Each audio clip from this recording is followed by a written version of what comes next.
Olá, queridos, eu sou o Padre Rodrigo Carneiro, esse é o nosso canal Atraídos pela Palavra de Deus.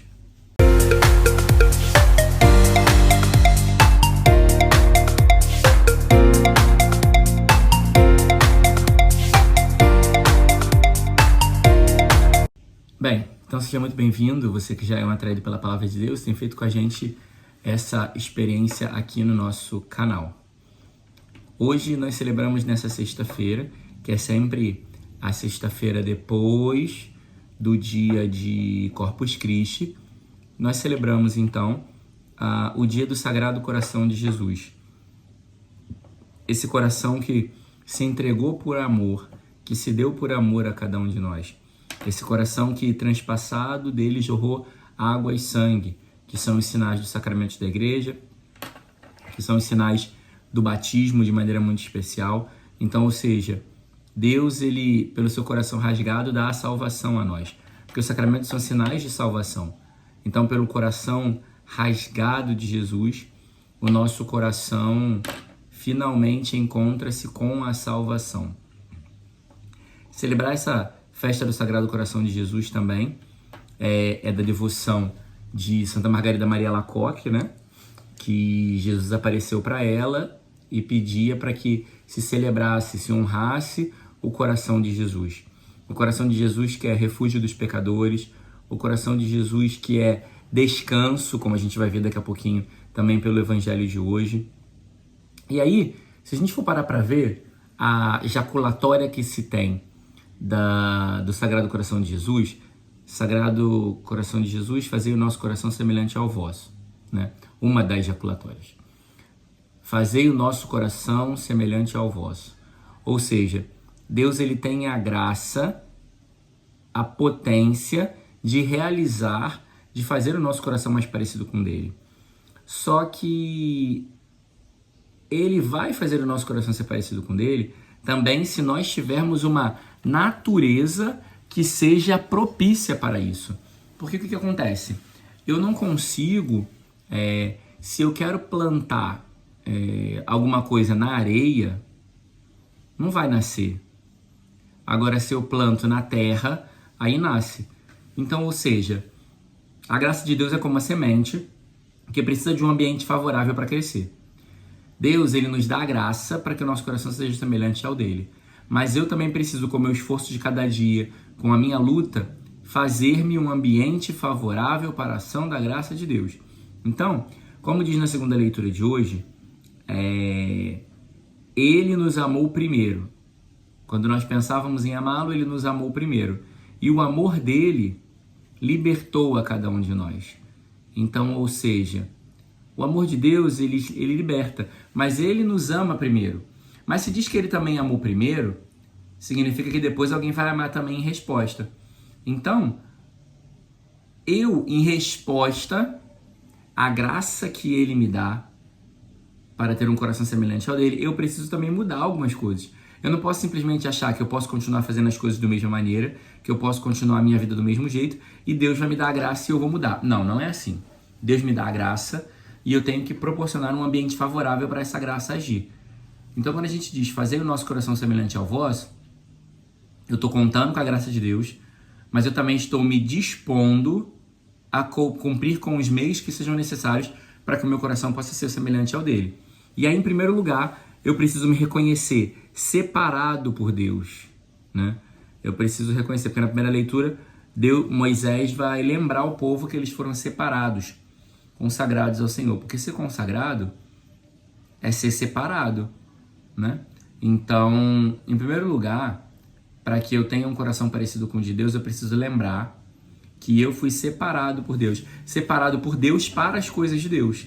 Então, a minha vida não pode ser uma vida comum, uma vida qualquer, entregue às coisas mundanas, entregue às coisas que passam, às coisas desse mundo, porque eu fui separado para as coisas de Deus. Eu fui consagrado para as coisas de Deus. A primeira leitura também vai falar desse povo preferido, né?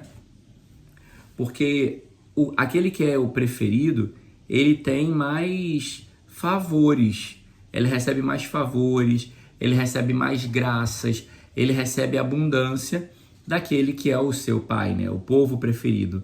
Então, nós precisamos nos reconhecer como preferidos de Deus. E ele manifesta misericórdia. Ele manifesta a seu favor em direção a cada um de nós. Ele manifesta o seu amor e a sua misericórdia em direção a cada um de nós. Vai dizer também que ele nos escolheu. Então eu preciso me reconhecer escolhido por Deus. Escolhido por Deus, mesmo sabendo que eu tenho falhas, mesmo sabendo as minhas limitações, mesmo Deus conhecendo todas as possibilidades da minha vida, e talvez muitas das possibilidades sejam ruins e até mesmo de pecado, mas ainda assim ele não deixou de me escolher. Ele não deixou de voltar o olhar para mim, não deixou de manifestar que eu chamei a atenção e ele chama a minha atenção para caminhar com ele. Como ele chama Mateus, que era pecador, que nós vimos esses dias, como ele chama Pedro, que era intempestivo, como ele chama Judas, que ia trair. Então, o Senhor, ele nos escolheu, independente de nós. E isso é muito bonito, porque independente de mim, independente do que eu posso fazer de bom ou de mal, Deus me escolheu. Então a gente precisa tomar consciência de que eu sou separado por Deus para as coisas do céu. Eu preciso tomar consciência de que eu sou preferido por Deus, então por isso conto com os seus favores. E também que eu sou um escolhido de Deus, né? Eu sou um eleito de Deus, aquele que conta para receber as graças imediatas da presença de Deus. Vai trazer também que é preciso observar os mandamentos e pôr em prática.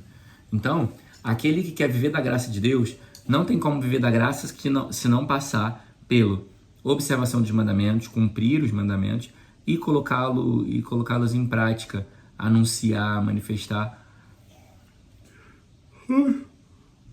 mostrar verdadeiramente essa graça, esse amor de Deus para o mundo. O Evangelho vai falar para nós que o coração de Jesus ele é acessível a nós. Vinde a mim todos vós que estáis cansados. Então, ou seja, o coração de Jesus ele é disponível. Esse Evangelho mostra a disponibilidade do coração de Jesus, que está aberto, disponível para cada um de nós. E aí, todos aqueles que estão fatigados, cansados, com o peso do fardo, ele vai dar descanso. E também aqui, e porque ele é manso e humilde de coração, porque ele tem o coração perfeito que é modelo para nós, ele também vai nos dar descanso. Então a palavra importante desse evangelho, que se repete aqui 2 vezes nesse final, é justamente o descanso. O coração de Jesus é onde eu descanso. Mas vamos pensar aqui numa coisa. Eu descanso, você que trabalha, você chega em casa para descansar, mas no dia seguinte você tem que levantar para trabalhar. Então quando diz que a gente vai encontrar descanso no Senhor, é uma pausa para revigorar-se. Mas eu não posso abandonar a luta, o serviço, o meu ministério, a minha doação. Mas eu preciso encontrar descanso.